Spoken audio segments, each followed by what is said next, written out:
TheTwinDiaries. I'm Shauna, not Sana. I'm going to be doing this video over my pediatric and OB clinical experience. So for my school, what we do is peds and OB are together, but they're separated into like two different sections. So the first section for us was OB, and I did it at it's like the biggest government hospital in Texas. I really liked it. I think it would be a pretty good hospital to work for. I did OB there, so it was pretty interesting. I was mainly working with minorities. I definitely had to use a lot of Spanish. I'm really not that good with Spanish, but I took 3 years so I can like kind of get by, and of course the nurses could get by because they do it every day. And I really liked it. So we would rotate in different OBs because OB areas, because there's postpartum, antepartum, labor and delivery, and then there's like a triage area where like they'll come in if they have a problem or if they started cramping or if they're worried about something. So I rotated through all those areas. I personally do not like OB. Like OB is not for me. The best part is when the baby comes out and then I get to go take care of the baby. Like, I love babies. So, because I don't know if y'all know, I want to be a NICU nurse. And I want to be an NNP, so, which is a neonatal nurse practitioner. So that's what I would prefer to specialize in. That's what I'm passionate about. That's what I love. So OB, like, I really just wasn't that interested in it, and I personally found it a little bit slow and boring. Don't hate me if you're an OB nurse. Like, it wasn't for me. But I guess the best part was actually getting to see a vaginal delivery and then seeing a C-section.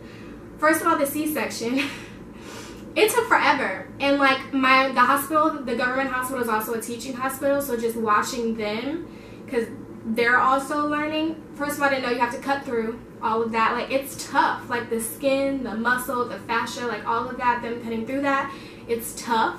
So I'm just like, I'm just imagining how much pain she's going to be in later. That's probably why it hurts. So that's how I felt about OB and the surgical experience in that. So when you're in OB, you actually do have to change scrubs. You have like certain scrubs that you have to wear while you're there. I don't think, no, that's not the case for the triage and postpartum, but when you're doing labor and delivery, you do have to change. Like, there's certain scrubs that they make you wear. They give you 2 sets of scrubs, and then you have to make sure that you put them back because you only get 2 pairs. So, you know, it was tough, especially when I had to like rush into the C-section, because my nurse, I'm sorry, I don't know like why I keep like, but anyway, my nurse was out of her scrubs, so I'm like running around like, do you have extra scrubs? Do you have extra scrubs? It's like a vending machine of scrubs. And then she's like, yeah, I have some. And my teacher, or my instructor, she is very intense. She's a nice lady, but she's intense. Like, I don't even know how else to describe her. But she's like, go, go, go, now, now, now. Matter of fact, my teacher made me cut my nails with scissors. Mind you, my nails have they're never long. I'm not a fan of long nails. They're only like a little bit past, like now. Like, they're just a little bit past my finger, like a small little white part. She wanted nothing white. Nothing. No tips. So I did get chewed out. I think it was like the first day where she's like, you can't come in with long nails. And I'm looking at my nails like, my nails are long? Like, okay. I've never heard that before. And she's like, so I'm thinking she wants me to go home, and the next time that I come back to cut, like, my nails need to be cut. I didn't think that she meant cut them like right now, right this second. So the next time that she comes back around, when I'm like working and doing clinicals and stuff like that, she's like, why are your nails not cut? And I'm like, I don't have like nail clippers. Like, how am I supposed to cut my nails?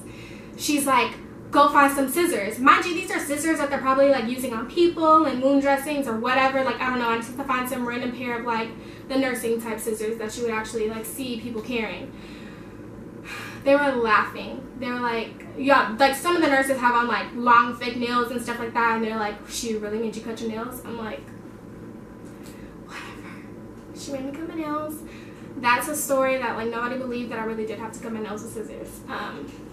So anyway, aside from that, postpartum, it's mainly a lot of assessment, of course. Like, you need to make sure that their fundus is hard and not boggy, because obviously that means that she's at risk for hemorrhaging. So we had to do a lot of that with postpartum. Boring in my opinion, but I did get to play with the babies if the babies were in the room. And I would do like practice my assessment on the babies, like the gestational age assessment and stuff like that, if they were like within a certain amount of time. But love that. Also, yeah, labor and delivery, I was mainly just constantly checking her contractions, looking to see if there was any D cells. Mine actually did have like a couple D cells, so it like, that part was intense. I love that intense part. Like, we had to get on it. We ended up having to like call the, we actually had a nurse midwife who delivered mine. She was low risk. So that was interesting. And I got to cut the umbilical cord. That was fun. So yeah, that was OB. Peds, I actually worked at the biggest children's hospital in Texas. And that was amazing. It's like my dream hospital. That's the hospital that I want to work at when I graduate. Loved it. Absolutely loved it. I love peds. It's pretty interesting because you get to see the dynamic when it comes to like the child and their parents. Like, you're not dealing with the child as much as you're dealing with the parents. And you just have to make sure that the parent is on board, because when you're trying to like give the kid medication and they're not a fan of IVs and things like that, it's kind of hard and tough, especially to get the kid to cooperate, because the parents feel bad that they're in this situation, but at the same time they still need the medicine. So yeah, that was pretty interesting. Let's see.